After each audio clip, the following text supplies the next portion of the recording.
Donc à partir de cette seconde-là, je ne suis plus Philippe Granarolo, je suis Platon. Et Valérie va poser en votre nom des questions à Platon pour faire de Platon votre coach personnel en cette année 2023. Donc ma chère Valérie, le micro est à vous.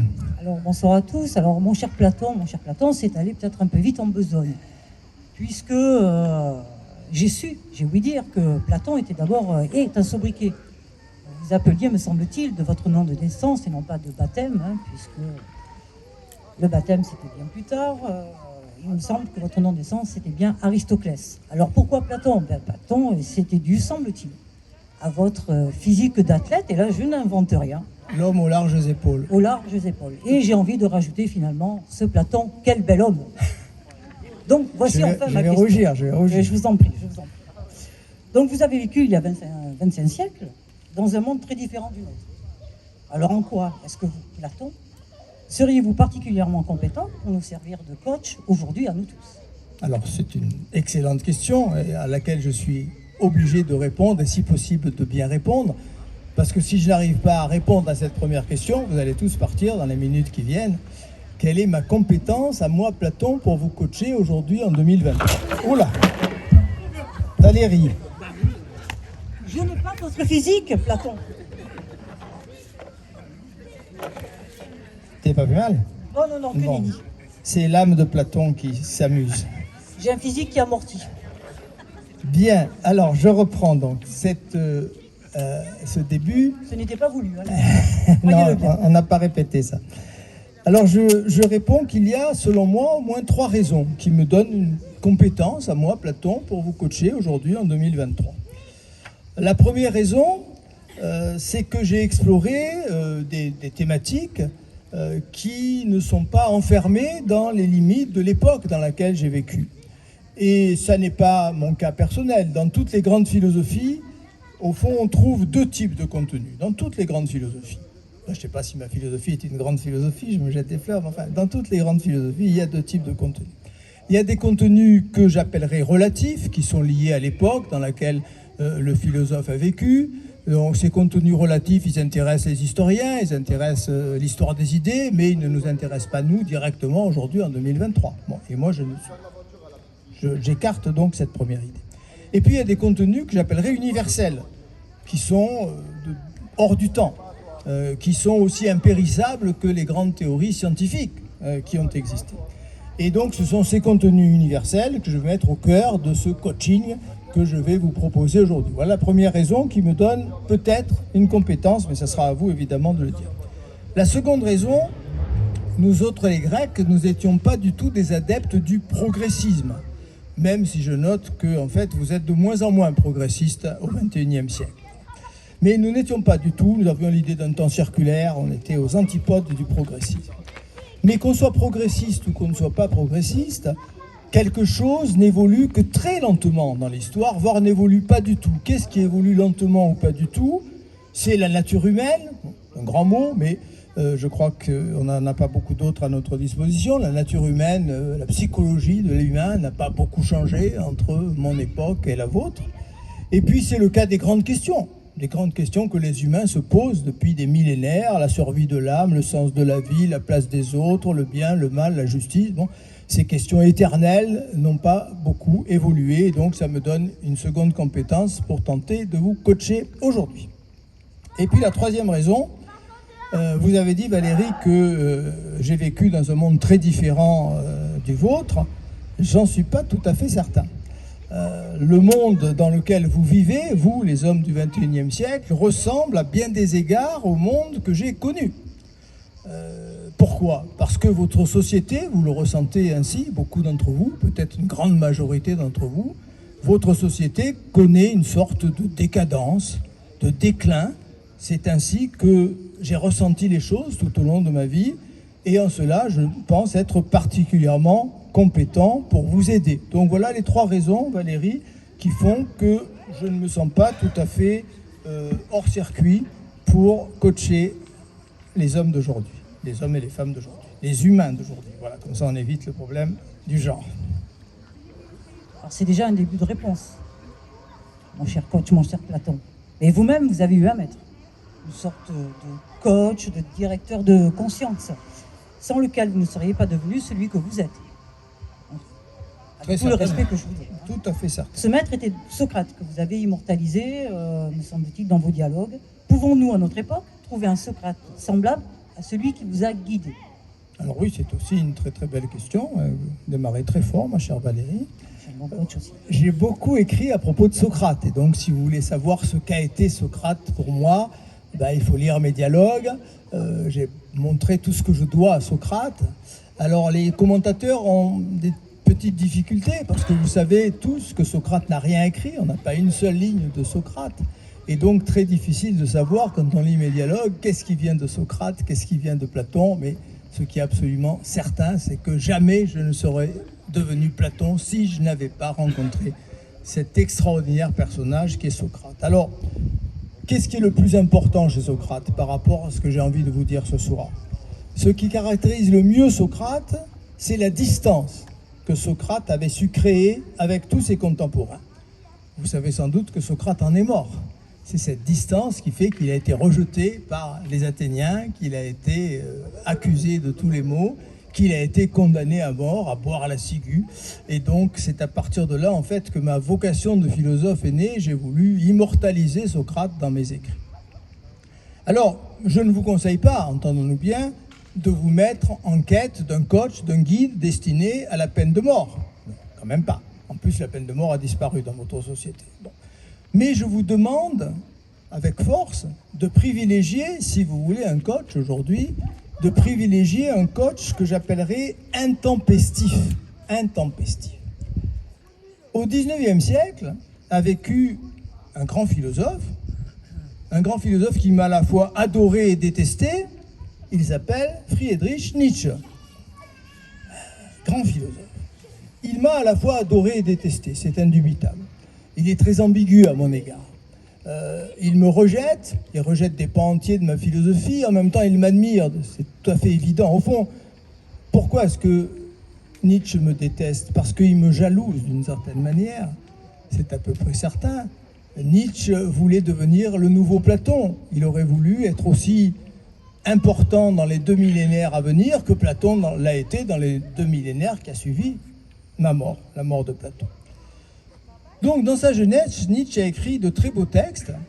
Je donne les mots allemands pour ceux qui sont un peu germanisants. Unzeitgemäße Betrachtungen, qu'on a traduit en français par considération inactuelle ou parfois considération intempestive. Il me faut dire quelques mots sur ce vocable. Unzeitgemäße.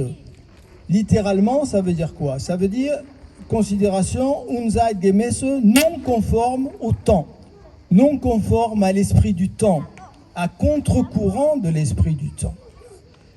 Il s'agit, et Nietzsche ne s'est pas du tout trompé, il s'agit pour un philosophe digne de ce nom d'être inactuel, d'être intempestif, d'être étranger aux modes intellectuels, d'être étranger à tout ce qui fait du bruit autour de nous.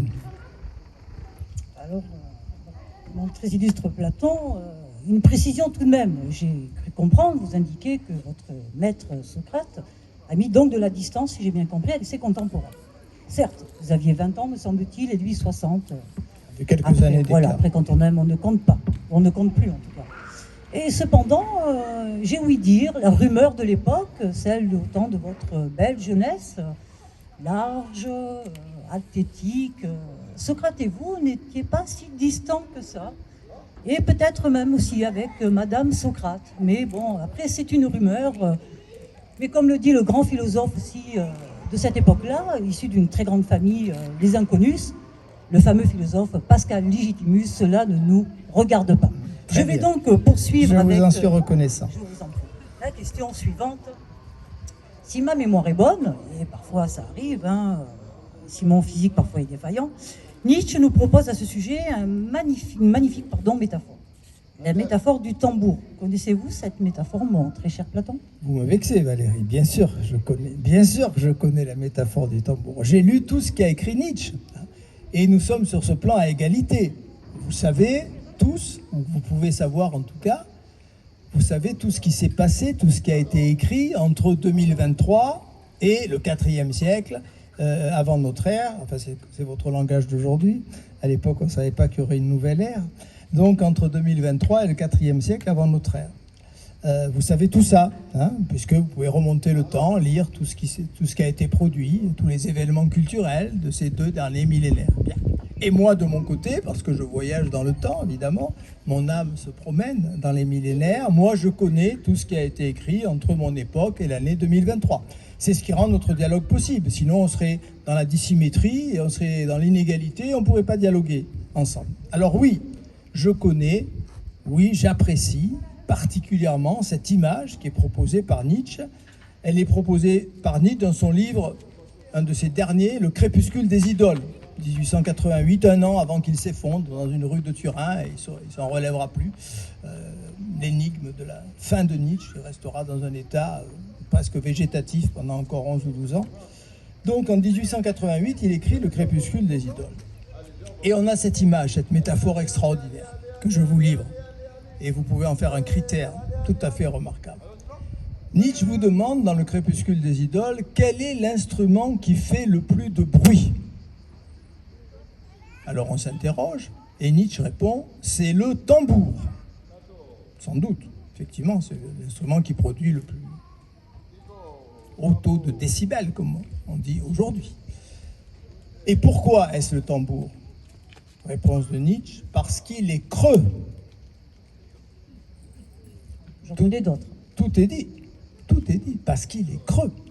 Autrement dit, ce qui fait le plus de bruit autour de nous, ce qui fait un vacarme autour de nous, ce dont les médias vous rabattent les oreilles du matin au soir, c'est ce qui n'a aucune importance. C'est ce qu'on oubliera demain matin. Ne vous intéressez pas à ce qui fait du bruit. Ce qui fait du bruit est insignifiant. Nietzsche a tout compris avec cette belle métaphore. Donc ce que je peux vous conseiller, moi Platon, c'est de vous méfier de tout ce qui est exagérément conforme à l'esprit du temps. Si vous voulez être à la mode, vous n'avez pas besoin d'un coach.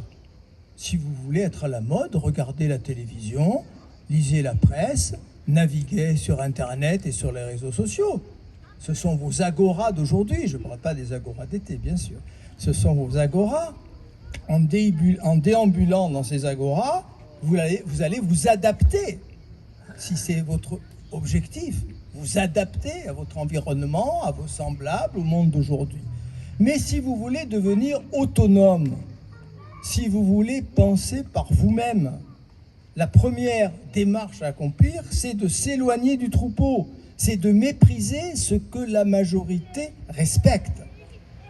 Dans un de mes derniers écrits, dans mon dialogue Le thé et tête, je prends l'exemple du génial Thalès. J'ai une immense admiration pour Thalès. Il était comme moi mathématicien, meilleur mathématicien que moi. Il a laissé un théorème, moi ce n'est pas mon cas. Mathématicien et philosophe, il a écrit aussi de beaux textes philosophiques. Je prends l'exemple de Thalès. Je raconte comment Thalès, qui passait sa vie à regarder le ciel et les étoiles, un jour, en déambulant, les yeux fixés vers le ciel, tombe dans un puits. Pas regarder ce qu'il y avait à ses pieds. Et une servante de Thrace éclate de rire et se moque. Regardez ce grand philosophe, il regarde le ciel, mais il n'est pas capable de voir ce qui est présent à ses pieds. Et à partir de là, je dresse un portrait du philosophe. J'en ai écrit plusieurs dans mon œuvre, mais je dresse un portrait du philosophe qui est peut-être celui que j'ai le mieux réussi, dans lequel je montre qu'effectivement, le philosophe, il est maladroit, il est inadapté, parce qu'il ne cherche pas à couler avec le fleuve qui coule à son époque. Et donc, il va faire rire bêtement certains de ses contemporains qui, eux, sont parfaitement adaptés à l'esprit du temps. Donc voilà cet exemple de Thalès que j'ai pris dans Le thé et tête et que vous pouvez garder en mémoire parce qu'il est, je crois, tout à fait adapté à ce que je viens de vous exprimer. Merci, mon cher Platon, pour ces précisions. Alors, certains de vos commentateurs ont affirmé à propos de votre texte le plus célèbre, Le mythe de la caverne, dans votre dialogue La République, que vous décriviez les hommes d'aujourd'hui devant leur écran. Que pouvez-vous nous en dire sur ce plan? Alors, je suis désolé, vraiment désolé, de vous reprendre, chère Valérie. C'est moi qui suis vexé. Il n'y a pas de mythe de la caverne. J'ai proposé de nombreux mythes dans mes écrits. L'un des plus célèbres, c'est le mythe de Prométhée dans mon dialogue Le Protagoras. C'est une écrite de Genèse, je raconte comment les dieux avaient chargé Épiméthée et Prométhée, deux frères, de donner leur qualité aux vivants pour que chacun ait une chance de s'en sortir. Et donc Épiméthée, un peu distrait, ça veut dire l'homme distrait, Épiméthée en grec, hein, il va pourvoir tous les animaux, et puis quand il arrive à l'homme, ah ben j'ai plus rien à donner à ce pauvre malheureux qu'est l'humain. Alors Prométhée arrive, il est pris de pitié, et il va donner aux hommes, comme vous le savez, premièrement le feu, mais ça suffit pas, avec le feu les hommes s'entretuent, et puis le sens politique, hein, il est terriblement puni de ces cadeaux qu'il a fait aux hommes. Vous savez que cette punition, les Grecs savaient trouver de belles punitions quand même, hein. Il est condamné à être enchaîné sur le Caucase. Toutes les nuits, son foie repousse et tous les matins, un aigle vient lui dévorer le foie. C'est sympathique comme punition, d'accord ? Bien. Donc j'ai écrit de nombreux mythes, mais dans la République, ça n'est pas un mythe que je propose. Un mythe, c'est un récit d'origine, c'est un récit où interviennent les dieux, etc. Non, c'est une allégorie. Et je suis un peu choqué que même des profs de philo que je côtoie avec mon âme qui circule dans les salles de classe, je vois des profs de philo, j'entends des profs de philo qui parlent de mythe de la caverne. Non, il n'y a pas de mythe de la caverne. C'est une allégorie, c'est une métaphore. Alors j'ai été très flatté, pour revenir à l'essentiel, chère Valérie, qu'on ait pu affirmer qu'avec 2 millénaires d'avance, j'ai décrit les hommes d'aujourd'hui, les hommes du 21e siècle, devant leurs écrans, devant leurs tablettes, devant leurs écrans de télévision, devant leurs ordinateurs. J'ai lu, parce que je lis beaucoup dans mon éternité, j'ai lu l'une de vos brillantes philosophes qui s'appelle Valérie Charol. Elle a publié en 2013 un livre remarquable qui s'appelle Philosophie de l'écran. Et elle me présente comme l'inventeur du cinéma. J'en ai été extrêmement flatté. Valérie Charol, ouais, dans les Valéries ce soir. Les Valéries sont formidables. Elles sont pas mal, les général, Valéries. oui. Elles sont pas mal, sont pas mal. Donc Valérie Charol part de l'idée qu'on a tort d'accorder aux frères Lumière l'invention du cinéma. C'est pas du tout les frères Lumière qui ont inventé le cinéma. Le cinéma a été inventé par 2 philosophes grecs. Vous le saviez, je pense. Le premier, c'est Platon, c'est moi. Bon. Valérie Charol écrit « Nous sommes projetés dans le monde de la caverne. Je serai l'inventeur de l'écran sur lequel les images défilent, c'est le mur, la paroi de la caverne. Hein, et puis, je suis l'inventeur de la salle de cinéma où les gens sont les uns derrière les autres, à côté des autres, tournant le dos à la réalité, captivés par ces images qui défilent. Et le second inventeur du cinéma, c'est un autre grec, c'est Zénon, le fameux Zénon avec ses paradoxes, le disciple de Parménide. Zénon a inventé le découpage, au fond, image par image. Hein, et vous savez que c'est un des paradoxes du cinéma, assez extraordinaire. Aujourd'hui, on a des fils numériques, alors c'est plus compliqué, évidemment, de faire cette expérience. Mais quand on avait des fils bobines, si vous regardez la course du 100 mètres dans laquelle Usain Bolt bat le record du monde du 100 mètres, vous regardez le film, il court jamais. Il court pas. Image 1, il est dans les starting blocks, il court pas. Image 50, il est sur la ligne des 10 mètres, il court pas. Image 3000, il est sur la ligne de 50 mètres, il court pas, il court jamais. Il a quand même battu le record du monde, sans courir, hein. C'est quand même un exploit. Vous reconnaissez que c'est un sacré exploit quand même. Bon. Donc les 2 inventeurs du cinéma, c'est moi Platon et c'est Zénon d'Élée. Alors, quelques mots quand même sur cette allégorie de la caverne, vous la connaissez tous, mais quelques mots rapides. Donc, j'illustre par là beaucoup de choses, mais peut-être, on va y revenir, Valérie, si vous le voulez bien, mais d'abord, c'est une métaphore de la connaissance. C'est les hommes en quête de savoir que je représente dans cette allégorie. Donc, les hommes sont de toute éternité enfermés dans une caverne obscure. Ils ne se voient pas, d'ailleurs, ils ont du mal à tourner la tête sur le côté, ils sont les uns à côté des autres, ils peuvent encore moins se retourner, et ils regardent des images, des ombres qui défilent. Ils ne savent pas. L'un d'entre eux le saura quand il arrivera à se détacher et à se retourner. Celui-là s'apercevra qu'en fait, ces ombres sont les ombres de marionnettes qui sont promenées par des hommes le long d'une murette, derrière laquelle il y a un feu. C'est le projecteur de cinéma. Hein. Bon.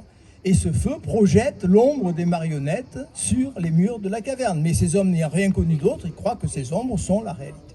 Et puis l'un des prisonniers est délivré. Il va s'échapper, il va comprendre que ce qu'il voyait jusqu'alors, c'était des ombres. Il va comprendre que ces ombres, c'était les ombres des marionnettes. Il va ensuite sortir de la caverne et il va comprendre que les marionnettes sont elles-mêmes des copies faite à l'imitation des réalités extérieures, des êtres vivants, des arbres, des objets du monde extérieur, et il va atteindre ce monde extérieur et comprendre effectivement que d'une certaine manière, mais je vais nuancer cela dans quelques instants, il a été trompé tout au long de son existence. Voilà ce qu'est, non pas ce mythe, mais cette allégorie de la caverne. C'est bien plus précis. Cette allégorie de la caverne, vous avez bien noté, hein, Platon. Oh, J'ai bien vous dit, progressez à une vitesse spectaculaire. J'apprends Charles. vite à votre contact, oui, j'apprends c'est très très vite. magnifique, magnifique. C'est presque magique. Oui. Et à la fois donc votre texte le plus célèbre, pourrait-on dire, en tout Sans cas le doute. plus connu, connu. du plus grand nombre. Voilà. Et votre texte le plus pédagogique. Peut-être. Mais il a suscité de nombreuses interprétations contradictoires. Notamment, une interprétation traditionnelle voit dans cette allégorie une condamnation du monde sensible, du corps, des images. Que penser de cette première lecture? Alors vous avez tout à fait raison de dire que c'est l'interprétation la plus traditionnelle, celle qui a même longtemps été presque la seule qu'on a donnée de ce texte. Cette interprétation, elle me réduit à une philosophie qui n'est pas du tout la mienne en fait, qu'on appelle le platonisme. Le platonisme, ce n'est pas ma philosophie. Le platonisme, c'est une interprétation qui a été donnée dans les premiers siècles de ce que vous appelez les premiers siècles de notre ère.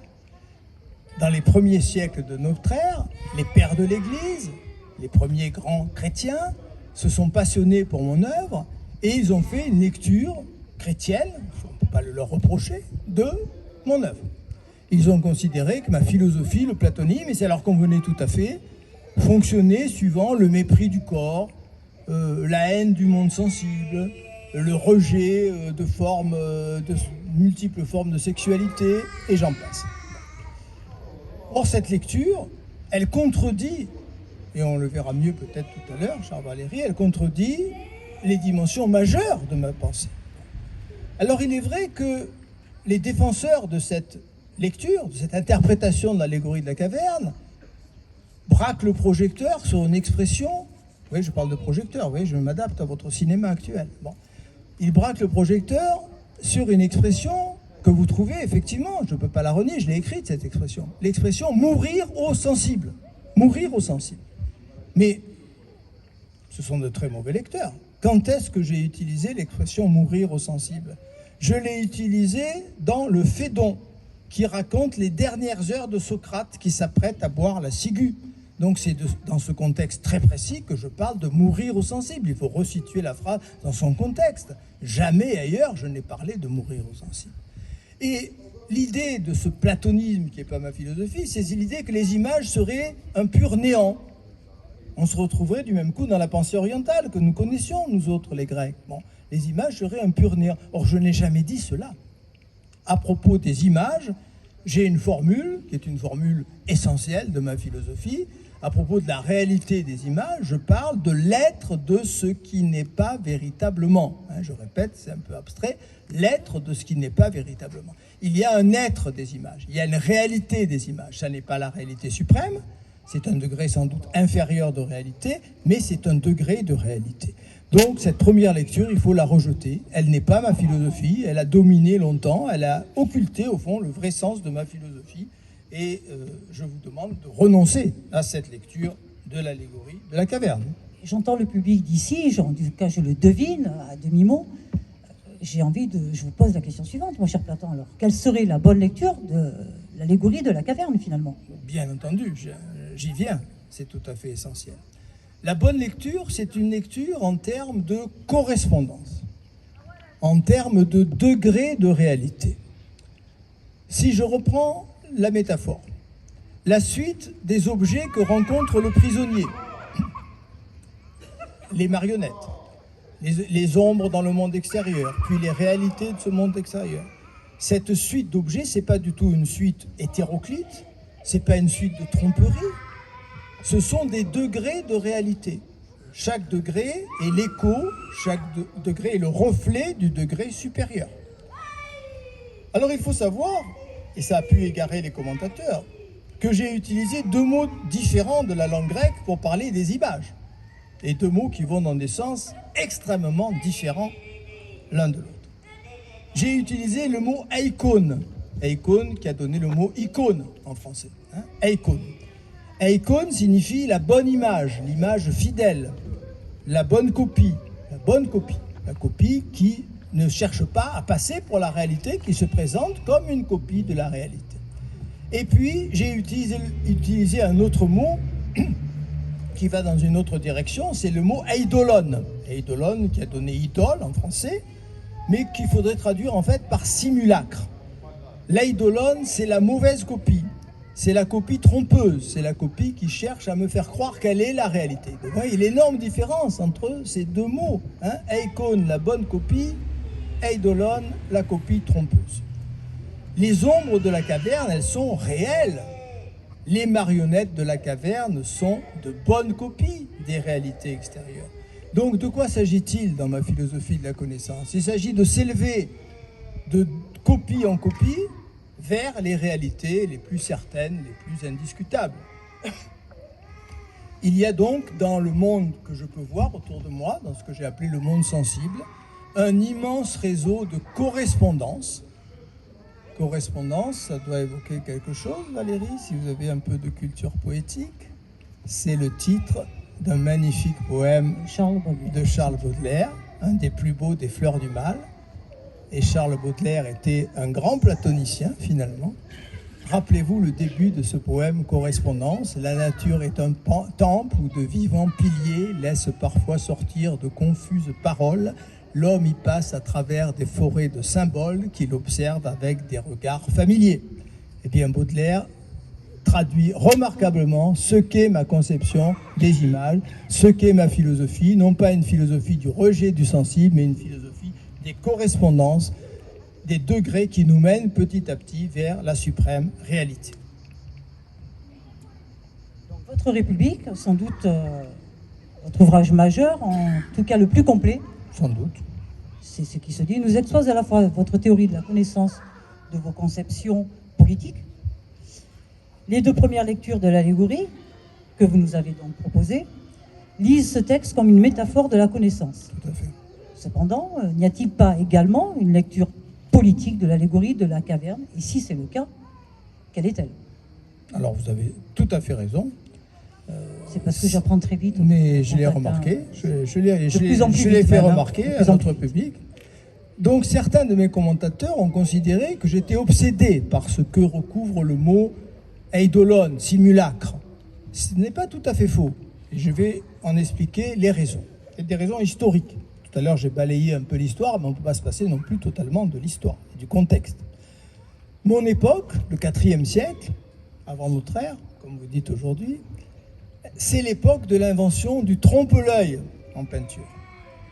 C'est l'époque où on invente l'illusion de la profondeur. Vous appelez ça la 3D, si mes connaissances sont justes.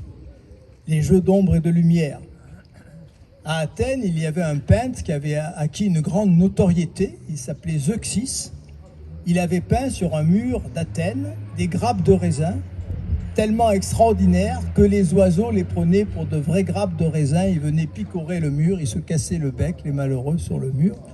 Et Zeuxis m'a servi un petit peu de modèle pour dénoncer les simulacres. Donc l'art grec, pour aller vite, il a produit des objets qu'il était de plus en plus difficile de distinguer des objets réels. Ce qui m'a amené à dire que l'art est en quelque sorte une drogue. J'ai utilisé le mot grec, intéressant, le mot pharmakon. Pharmakon en grec, ça donnait pharmacie, pharmaceutique en français. Pharmakon, c'est un mot qui signifie à la fois en grec la couleur du peintre, et la drogue que propose le pharmacien ou le médecin. Donc les images qui sont produites par l'art sont condamnables dès qu'elles deviennent des simulacres, c'est-à-dire qu'elles sont productrices d'illusions. Le simulacre, c'est une copie qui met tout en œuvre pour être indifférenciable de l'original. C'est une copie qui nous embourbe dans le monde des copies. C'est un illusionnisme. Cet illusionnisme, il caractérise à la fois le peintre, qui produit des simulacres, comme Zeuxis, et le sophiste, qui produit des discours trompeurs. Vous avez eu au XXe siècle un excellent écrivain, un excellent essayiste, un excellent romancier aussi, que j'ai beaucoup lu, qui s'appelle Umberto Eco. Et Umberto Eco a rassemblé plusieurs de ses essais sous un titre très intéressant, La guerre du faux. La guerre du faux. Dans ses essais, Umberto Eco montre que nous sommes victimes de ce faux, de tous ces simulacres qui cherchent à se faire prendre pour la réalité. Et Umberto Eco, dans ce livre que je vous recommande, si vous ne l'avez pas lu, se révèle très proche de mes préoccupations à moi, Platon. Alors c'est pour les mêmes raisons que j'ai condamné le théâtre. Ça a été mal compris, ma condamnation du théâtre. Et je le regrette, parce qu'au départ, en fait, je me destinais au théâtre et à la tragédie. Moi, l'homme aux larges épaules. Ma condamnation est pourtant logique. Que fait le théâtre? Il est doublement dans le simulacre. Il imite le monde des sensations. Il y a des décors, il y a des personnages. Et on réagit parce qu'on les prend un instant, on fait semblant en tout cas de les prendre pour des réalités, de vraies scènes. Mais il imite non seulement les images des sensations, il imite les sentiments. La passion, l'amour, la douleur. Donc il y a une double imitation dans le théâtre qui n'existe pas dans la peinture. Et Jean-Jacques Rousseau, au XVIIIe siècle, quand il a condamné le théâtre à son tour, dans sa lettre à d'Alembert, écrit « Le seul instrument qui serve à purifier les passions, c'est la raison, et la raison n'a nul effet au théâtre. » Donc je vous dirais, pour conclure ce temps de mon coaching, apprenez à vous méfier des simulacres. Apprenez à bien distinguer le réel et ses imitations. C'est l'une des clés, l'une des grandes clés de votre libération. Alors j'entends encore ce public que vous n'entendez pas, Platon, mais moi je l'entends, ils n'ont de cesse de poser des questions et j'entends des voix qui s'élèvent et qui, lorsque, comme vous l'avez suggéré au début de notre échange, notre époque ressemble étrangement à la vôtre. J'en suis persuadé. Donc la question est la suivante que nous avons envie de vous poser, et je vous la pose d'ailleurs. Diriez-vous que nous sommes aujourd'hui prisonniers de simulacres? Je crois que la réponse me semble aller de soi. Tout le monde a la réponse. Ma dénonciation des simulacres, elle a pris un sens nouveau, une vigueur sans pareille au XXe siècle et plus encore au XXIe siècle. Nous sommes entrés, comme le disait Umberto Eco, dans l'ère du faux. Nous sommes rentrés dans les images truquées, qu'on ne sait plus différencier des véritables images. Vous avez même sur Internet des sites qui vous fabriquent de fausses images. Vous avez ChatGPT qui fabrique de faux discours, vous avez des mondes virtuels. Nous sommes plus que jamais dans le simulacre. Un de vos très bons philosophes, qui était Gilles Deleuze, dont j'ai lu avec passion les ouvrages, écrivait dans La logique du sens, il y a déjà longtemps, en 69, il y a dans le simulacre un devenir fou, un devenir illimité, un devenir subversif, habile à esquiver l'égal, la limite et le semblable. Voilà. Je crois que tout est dit dans cette belle formule de Deleuze. Alors il suffit de se reporter aux addictions de nos adolescents, mais pas seulement de nos adolescents.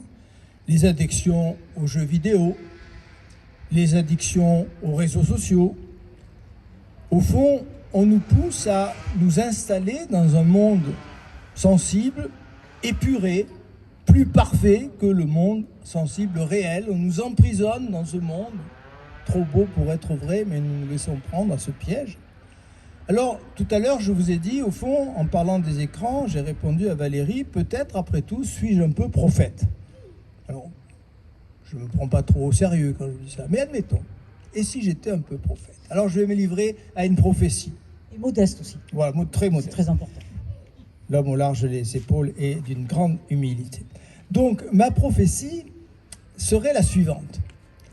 Et si dans quelques décennies, peut-être un peu plus, peut-être un peu moins, une majorité de vos contemporains allait vivre la plus grande partie de leur existence dans ce que vous appelez, si mes informations sont bonnes, le métavers, ce monde entièrement virtuel.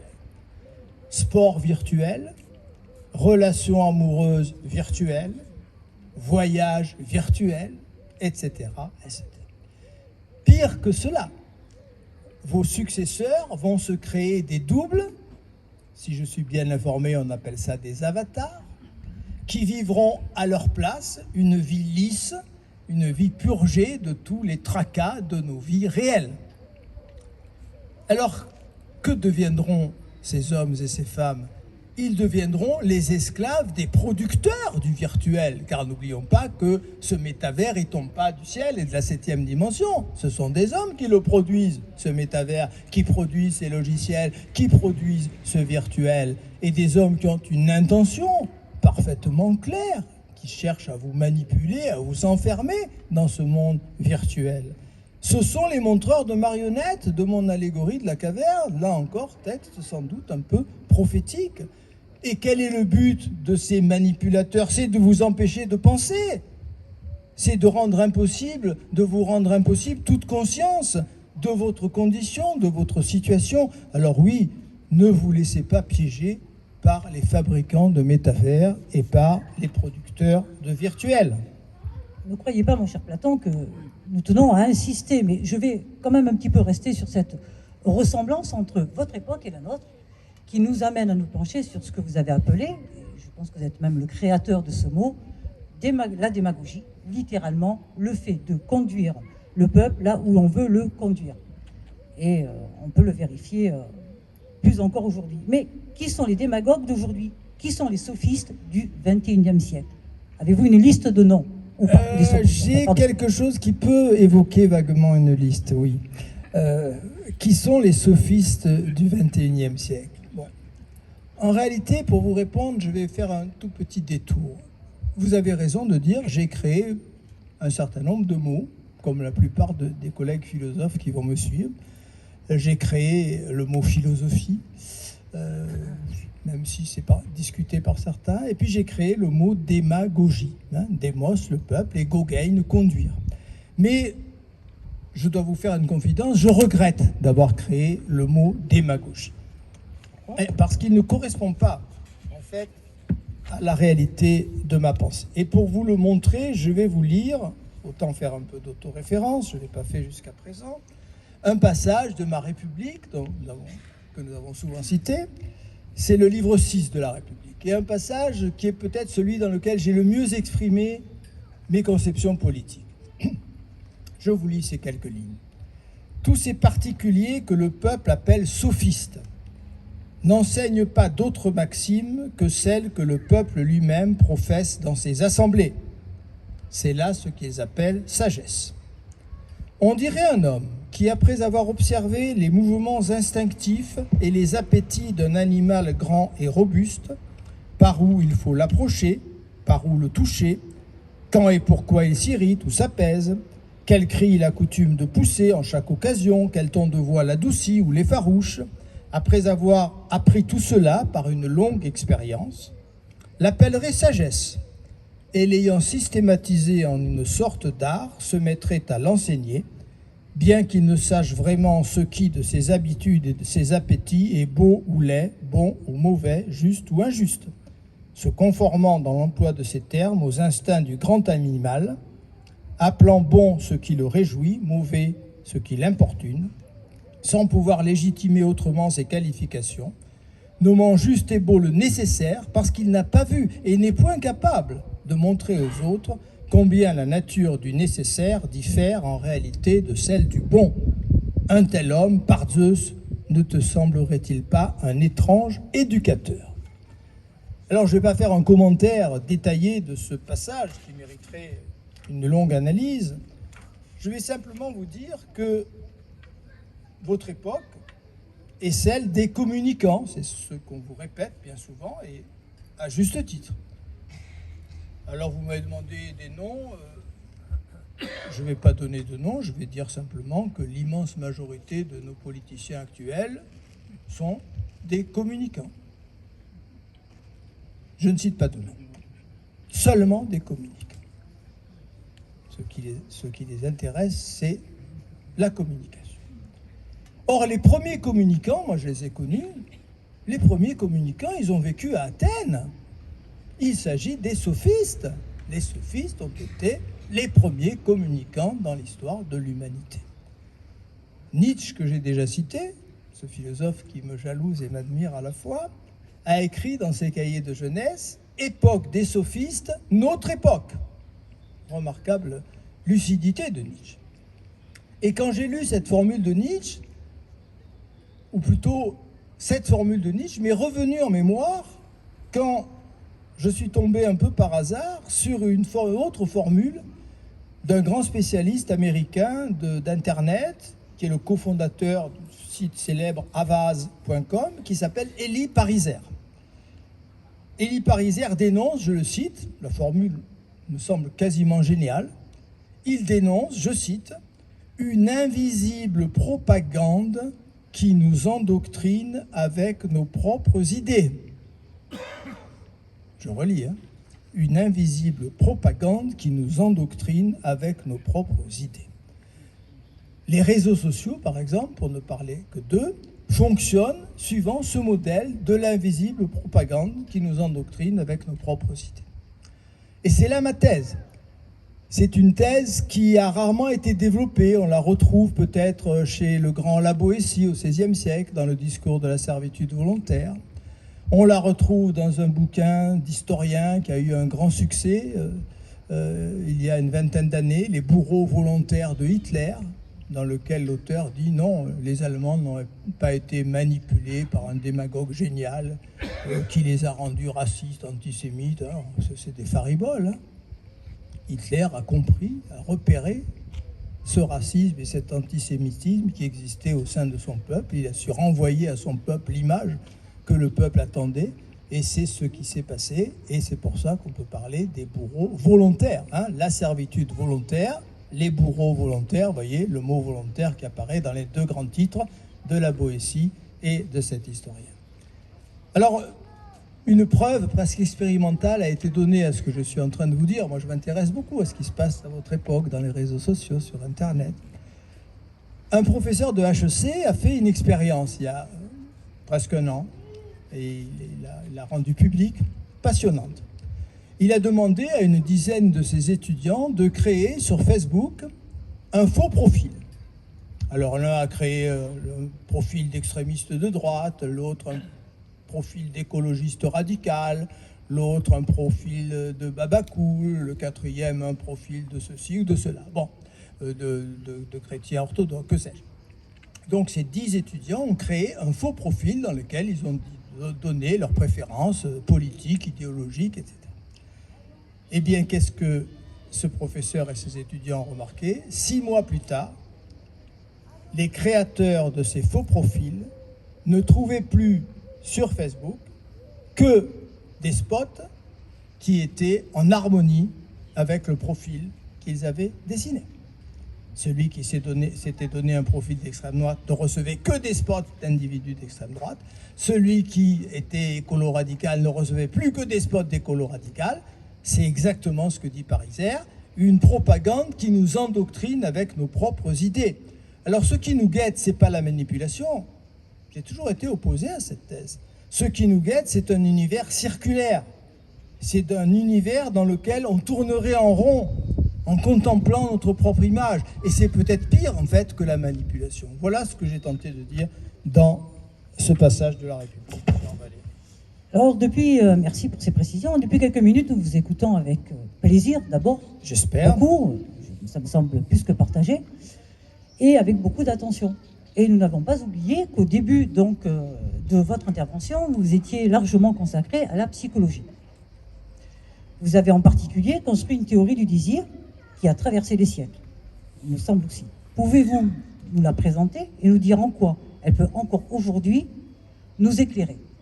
Surtout que le soleil se couche. Très volontiers, Valérie. Alors oui, la psychologie a été une de grandes passions. Bon, la psychologie, encore un mot qui vient du grec. Tous nos grands mots philosophiques viennent du grec. Mais la psychologie, c'est la science de l'âme. Psyché, c'est l'âme. Et cette science de l'âme, je l'ai pratiquée abondamment. Et en particulier, j'ai creusé la notion de désir. C'est dans mon dialogue Le Banquet que j'ai proposé ma conception la plus complète du désir, ma conception d'éros, puisque le désir amoureux se dit éros en grec. Alors Le Banquet a étonné certains de mes lecteurs, ceux qui précisément, dans la suite des temps, ont cru que j'étais un adepte du platonisme, du rejet du corps, du rejet de la sexualité. Or, il y a dans Le Banquet une apologie du corps et de la sexualité. Qu'est-ce que c'est que Le Banquet? C'est le récit d'une soirée que les Grecs aimaient bien, où on boit, où on discute, où on chante, bien. Et on a dans ce banquet une suite de discours sur l'amour. On a 6 discours tour à tour prennent la parole, Phèdre, Pausanias, Éryximaque, Aristophane, Agathon et Diotime, qui n'est pas là, hein, c'est Socrate qui parle pour elle. C'est une prêtresse.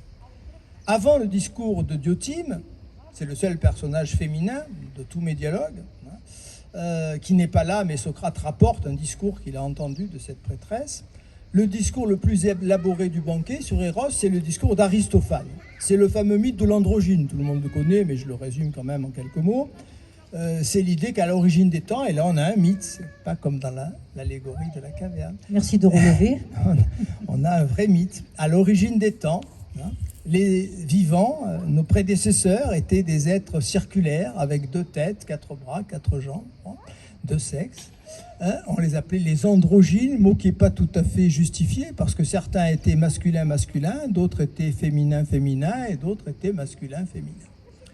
Et puis ces androgynes, comme dans le récit biblique de la tour de Babel, ils ont voulu construire une tour pour aller défier les dieux de l'Olympe. Bon, ils n'aiment pas trop ça, les dieux de l'Olympe. Alors ils les ont punis, la punition est terrible, hein, comme celle de Prométhée. Ils les ont carrément coupés en deux. Et donc, depuis, nous sommes des demi-créatures. C'est de là que vient l'expression de votre langue française, la moitié. On cherche sa moitié. Un calcul rapide permet de vous savoir qu'on a très peu de chance de la rencontrer. Bien. Ou beaucoup de moitiés. Bon, il y a beaucoup de moitiés qui ne nous correspondent pas.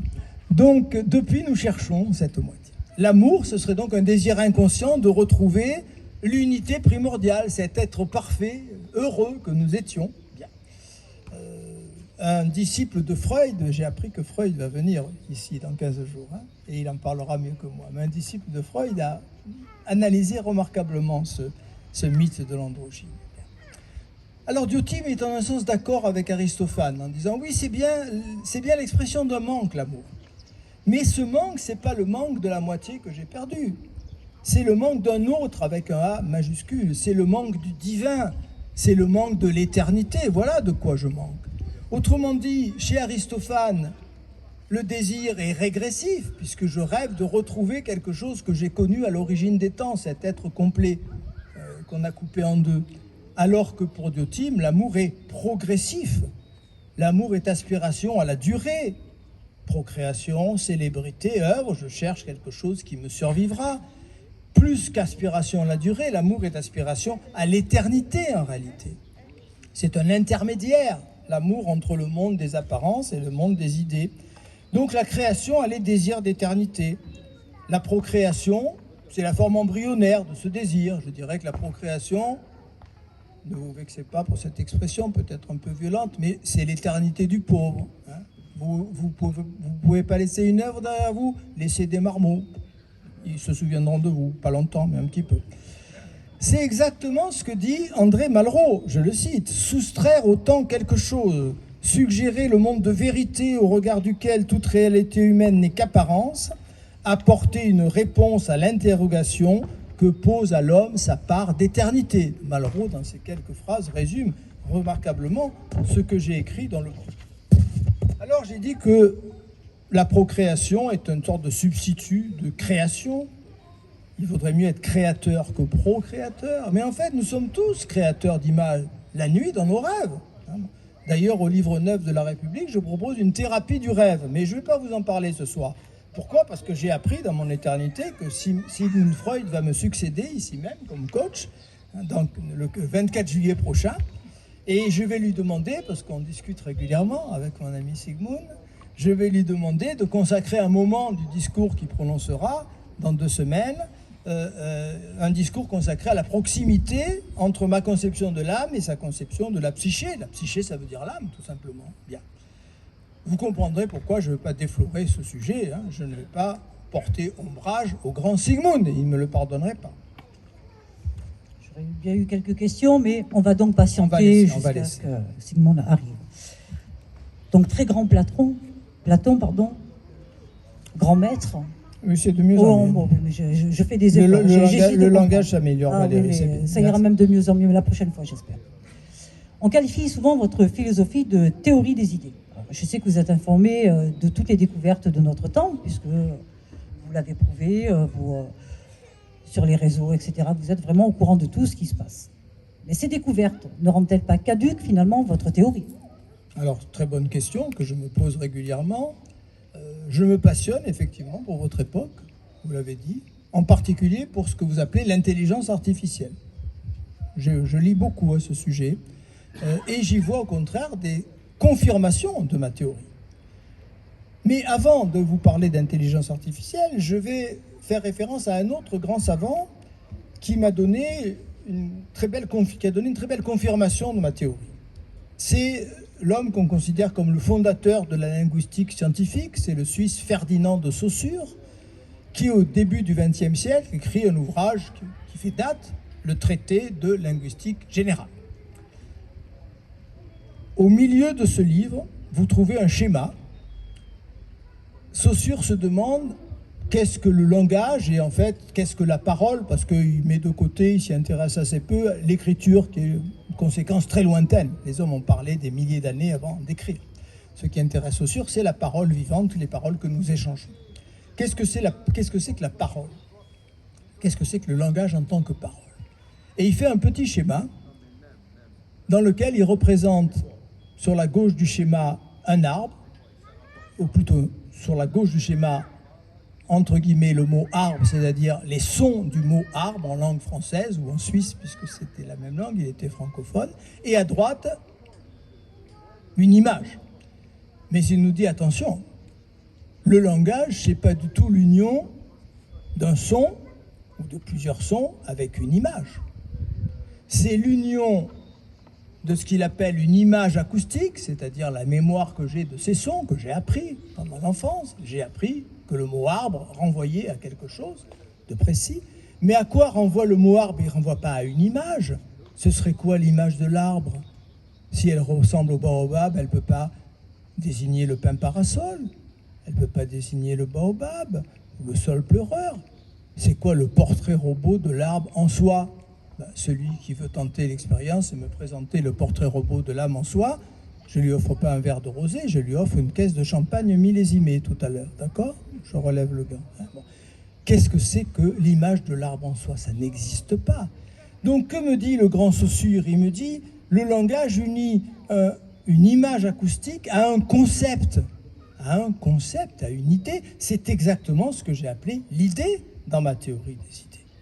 Le mot renvoie à une idée, en aucun cas à une accumulation d'images. Alors ce qu'écrit Saussure, je constate avec bonheur que c'est complètement vérifié par les spécialistes de ce que vous appelez l'intelligence artificielle. J'ai lu il n'y a pas très longtemps un très beau livre d'un de vos grands spécialistes français, parce que vous avez de bons spécialistes français en informatique. On se demande pourquoi votre pays est si nul économiquement, mais vous avez de grands spécialistes d'informatique. C'est dommage que vous ne sachiez pas les garder. Bien. Donc, il s'appelle Luc Julia. Luc Julia, c'est encore celui qui a créé le fameux Siri sur vos smartphones, un des créateurs de Siri. Luc Julia prend cet exemple dans son livre « L'intelligence artificielle n'existe pas ». Il prend l'exemple de la reconnaissance d'image, que vous connaissez tous, la reconnaissance de l'image d'un chat. Pour qu'un ordinateur, une machine, soit capable de reconnaître avec très peu d'erreurs, 1% ou 1 pour 1000 d'erreurs, une image de chat qu'il n'a jamais vue, il faut qu'il ait dans sa mémoire 1000 images de chat. 1000. Une fois qu'on lui a donné 1000 images de chat, il peut reconnaître une nouvelle image de chat. Savez-vous de combien d'images a besoin un enfant, un bébé? 3 images. Avec 3 images, un enfant reconnaîtra n'importe quelle image de chat, même très différente des images qu'on lui a proposées. Alors, est-ce que vous pensez sérieusement que ces 3 images de chat suffisent pour que l'enfant produise le portrait robot du chat en général? C'est absurde. Et donc, ma théorie est complètement vérifiée. Ces 3 images de chat, qu'est-ce qu'elles ont produit dans le cerveau de l'enfant? Ce que j'ai appelé une réminiscence. Elles ont réveillé dans le cerveau de l'enfant le souvenir de l'idée de chat que l'âme de cet enfant a rencontrée avant son incarnation dans ce corps. Et donc je conclus, ma chère Valérie, à une forte résistance de ma théorie des idées et pas du tout au fait qu'elle soit dépassée par les découvertes contemporaines. Voilà un thème qui doit parler à beaucoup, et sans doute plus à d'autres. Et vous venez de dire un mot de l'incarnation de l'âme dans un corps. Alors, on s'est tous posé plus ou moins la question, à des âges peut-être différents, selon aussi les épreuves que l'on traverse. Et vous nous suggérez sans doute ainsi de terminer notre échange avec l'âme et avec son éventuelle immortalité. Vous avez bien saisi ma suggestion, bravo. Ah, mais j'apprends vite, hein, Elle était discrète, ma suggestion. Oui, oui. Vous avez choisi donc de conclure votre dialogue de la République par un mythe qui est resté célèbre sous le nom de mythe d'Air. E-R. E-R, mythe d'Air. Tout à fait. Ce mythe, ce mythe évoque le parcours de l'âme après la mort, ce que nous espérons tous, peut-être secrètement, en tout cas beaucoup d'entre nous. Pensez-vous donc que nos contemporains, souvent très matérialistes, peut-être plus qu'aujourd'hui qu'avant, je l'ignore peut-être, peuvent encore s'intéresser à votre récit, mon cher Platon? Alors merci de m'inviter à terminer par là cet échange, avant notre échange avec le public, bien sûr. Oui, ça a surpris beaucoup de mes lecteurs. La République semble un livre politique, puisque j'ai réfléchi sur la cité idéale, la meilleure organisation. Le livre 8 de ma République est consacré à tous les systèmes politiques qui se succèdent. Ce livre est souvent cité par les hommes, enfin était souvent cité quand nos hommes politiques avaient une certaine culture, époque un peu lointaine. Donc la République, livre politique, s'achève par un mythe sur la destinée de l'âme. Du coup, mes lecteurs se sont demandé, au fond, qu'est-ce qui intéresse Platon? C'est la vie de la cité ou c'est la destinée de l'individu? Peut-être les deux, et peut-être qu'au fond, la cité bien organisée, elle n'a d'autre fonction que de permettre à un homme, à un individu, un homme, une femme, un humain, de bien vivre et de préparer ce qui va advenir après ça. Alors oui, le mythe d'Air, je vous le raconte très très vite, très beau récit, plein d'allusions à l'astronomie de mon époque, plusieurs pages, très denses. Qu'est-ce que c'est que ce mythe d'Air? Air, c'est un guerrier qui habite la petite commune de Pamphile, Air le Pamphilien. Et il y a eu une terrible bataille avec un nombre de victimes considérable. Et au bout de 10 jours, on vient ramasser les cadavres. Ils n'étaient pas trop pressés à l'époque. Et on trouve des cadavres en partie décomposés. Et puis on trouve le cadavre d'Air, qui n'est pas du tout un cadavre, qui est parfaitement conservé, en parfait état. Alors on le ramène chez lui, dans sa demeure. On le garde encore quelques jours. Et au moment où on va l'incinérer sur le bûcher, c'était la coutume de sa ville, il se réveille et il revient à la vie. Et il raconte ce qui lui est arrivé. Qu'est-ce qui lui est arrivé? Bien, son âme a quitté son corps, elle est allée dans l'autre monde, et là il y a des images assez extraordinaires. Je vous invite à lire ce récit. Je dirais qu'il est fabuleux, non pas parce que je l'ai écrit, parce que j'ai résumé dans ce récit tout ce que j'ai appris de la part des pythagoriciens qui m'ont beaucoup apporté, de la part de toutes les doctrines un peu ésotériques, de ce que j'ai appris en Égypte, parce que je suis allé plusieurs fois en Égypte. J'ai beaucoup appris des Égyptiens. Certains m'ont reproché de préférer l'Égypte à la Grèce, et c'est pas tout à fait faux d'ailleurs. Donc, il raconte comment son âme a quitté son corps, est allée dans l'autre monde. Donc toute une description qui est faite, j'ai pas le temps de préciser cela. Et il assiste à ce moment où les âmes vont choisir une nouvelle existence. Il y a une sorte de tirage au sort qui fait qu'elles choisissent un numéro. Il y en a une qui va choisir en premier. Il y a plus de types de vie, de scénarios de vie que d'âmes présentes. Donc toutes ont le choix, même celle qui a tiré le dernier numéro. Et donc, R raconte ce qu'il a observé, comment ces âmes vont choisir une vie le plus souvent en fonction de leur vie passée, un peu bêtement, pour compenser les erreurs. Donc il y a des échanges, il y a tout un système d'équilibre qui se fait. Bon, vie d'animal à la place de vie humaine, ou vie humaine à la place de vie animale, etc. Et on a cette formule qui n'est pas de moi, hein. Theos anaitios. Dieu n'est pas responsable. Dieu n'est pas responsable puisque c'est les âmes qui choisissent leur future incarnation. Ce sont les âmes qui sont responsables, pas les dieux. Les dieux ne font qu'entériner ce choix. On a les 3 parcs, Cléo, Atropos, Léo, Cléo, Atropos, qui vont entériner le choix. Et puis, les âmes vont partir, faire un long voyage. Elles vont traverser une plaine très aride, où il y a un fleuve qui s'appelle le Lété. Le Lété, ça veut dire l'oubli. Certaines vont boire beaucoup d'eau, donc elles vont oublier tout ce qui s'est passé. Quand elles vont se réincarner dans un nouveau corps, elles auront tout oublié. D'autres vont boire modérément, d'autres très peu. Elles vont garder un souvenir assez précis de tout ce qui s'est passé.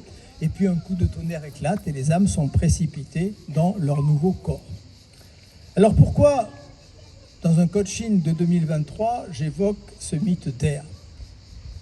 Eh bien, tout simplement parce que ce mythe d'air est extrêmement proche de quelque chose qui passionne vos contemporains et peut-être beaucoup d'entre vous, ce qu'on appelle les NDE, les Near Death Experience. Vous savez, tous ces hommes qu'on a cru dans un coma, voire dans un coma dépassé, et puis qu'on croyait morts, presque morts. Donc il y a des milliers d'études faites en France, aux États-Unis, un peu partout dans le monde, sur ces cas qu'il faut qualifier de troublants, pour le moins, quelles que soient ces conceptions. Et quand ces hommes reviennent à la vie, ils ont des récits étonnamment proches. Ils racontent comment ils se sont retrouvés dans une sorte de tunnel et qu'à la sortie de ce tunnel, il y avait une lumière très brillante, des voix agréables, parfois de la musique. Ils avaient envie d'aller en direction de ce tunnel et puis ils ont fait marche arrière à un moment donné, soit par peur, soit pour d'autres raisons. Et puis ils sont revenus dans leur corps, ils sont revenus à la vie. Donc ces NDE suscitent des milliers d'études, des centaines d'interprétations. Eh bien, j'ai la prétention, tout à l'heure je parlais de prophétie, j'ai la prétention avec le mythe d'air d'avoir écrit le premier récit de NDE de tous les temps. Si vous lisez le mythe d'air, vous verrez, c'est un récit de NDE, à n'en pas douter. C'est un homme qu'on croyait mort, c'est un homme dont l'âme a quitté le corps, c'est un homme dont l'âme est allée de l'autre côté, puis est revenu dans son corps et a pu raconter aux autres ce qui lui était arrivé dans ces moments où on croyait qu'il avait quitté la vie.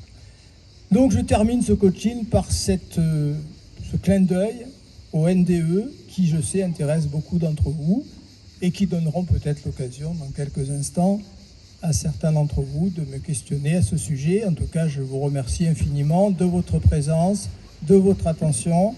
Et je suis prêt maintenant à répondre à toutes vos interrogations pour que ce coaching soit le mieux adapté à chacune et à chacun d'entre vous. Merci à vous.